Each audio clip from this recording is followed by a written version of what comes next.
से पहुंचती हैं और भी बिगड़ जाती है, भयंकर रूप से बीमार हो जाती हैं, भयंकर रूप से बीमार हो जाती हैं, अब मरने वाली हैं।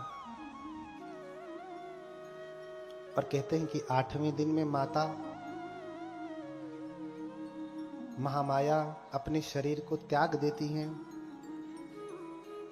अभी बच्चा 7 ही दिन का है, 7 दिन जैसे ही पूरा हुआ माता ने अपने शरीर को त्याग दिया। ये तो बच्चा कोई शुभ नहीं होगा ना। गांव में ऐसा बच्चा पैदा हो जाए तो लोग कहते हैं कि अरे ये तो भूत है, प्रेत है, पैदा होते ही अपनी मां को खा गया। लड़की हो तो और बुरा हो जाता, ये तो डाइन है, पैदा होते खा गई, ऐसा कहते हैं ना। ये बड़ी गलत धारणा है। सब लोग अपने अपना आयु संस्कार लेकर के आते हैं।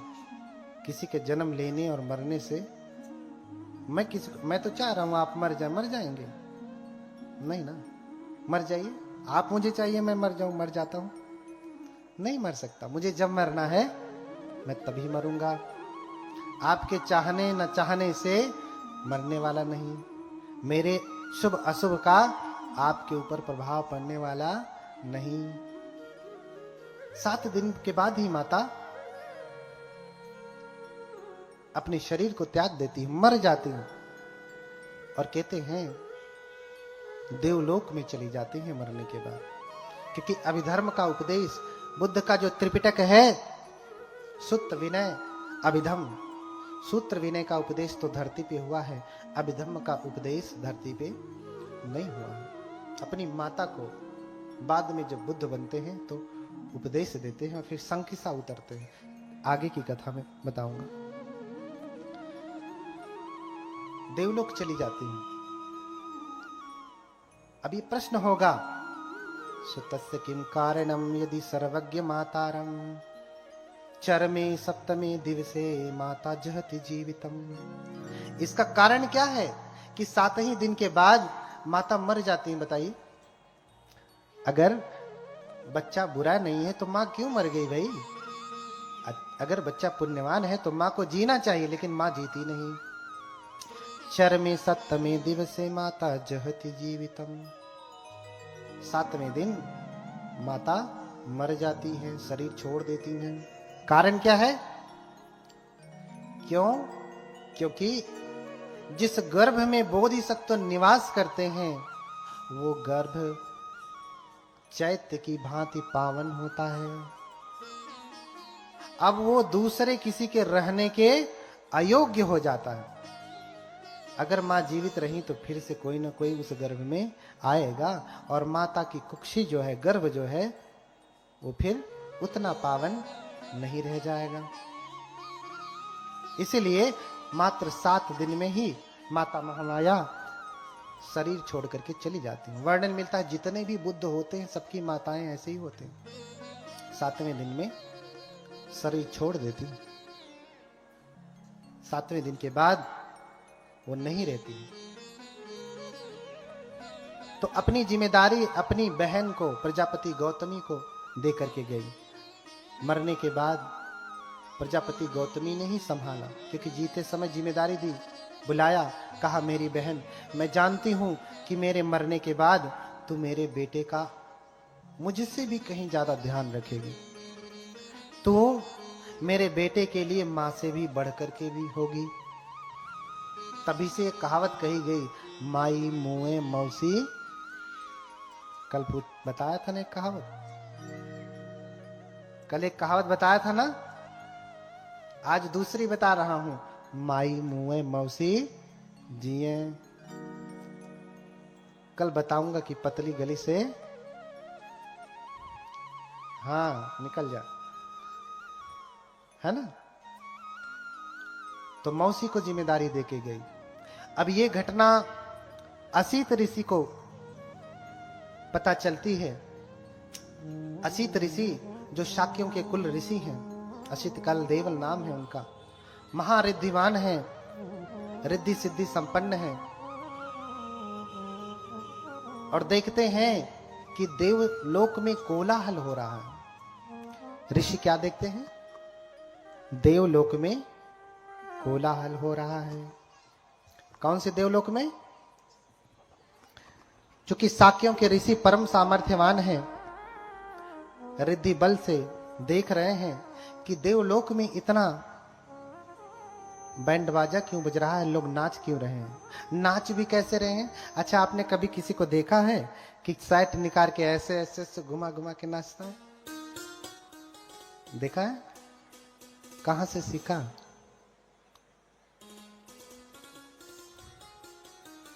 कहां से सीखा? चेलुखे पादयो चापी पवतिंता पमोदिता किलीसा देव संघाते तावतिन सालये तदा। देवतागण इतने खुश हैं कि संसार में बुद्धों का जन्म हो चुका है, और इतने खुश हैं, हुर्रा हुर्रा करते हुए अपने कपड़ों को निकाल निकाल के घुमा घुमा करके नाच रहे हैं, डांस कर रहे हैं, आनंद मना रहे हैं, उत्सव मना। हाँ, कैसे गड़बड़ हो जाता भैया तो। हाँ,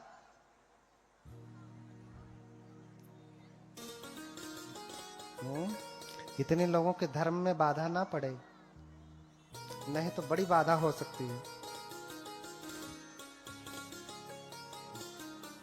हाँ?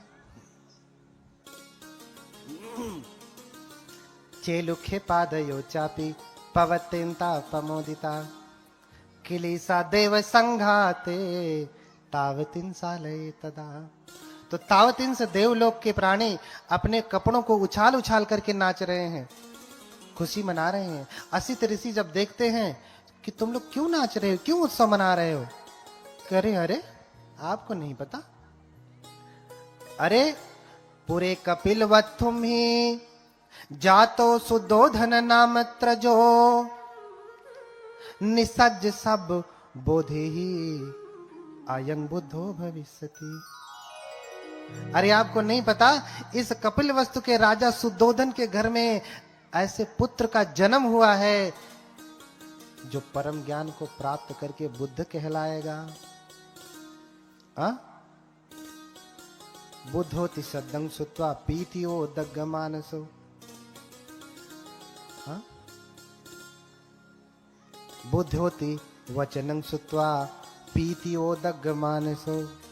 अच्छा, बुद्ध जब शब्द सुना तो उनका हृदय प्रीति से भर गया, रोम रोम खड़ा हो गया, इतनी खुशी, इतना आनंद, अरे बुद्ध का जन्म हो रहा है।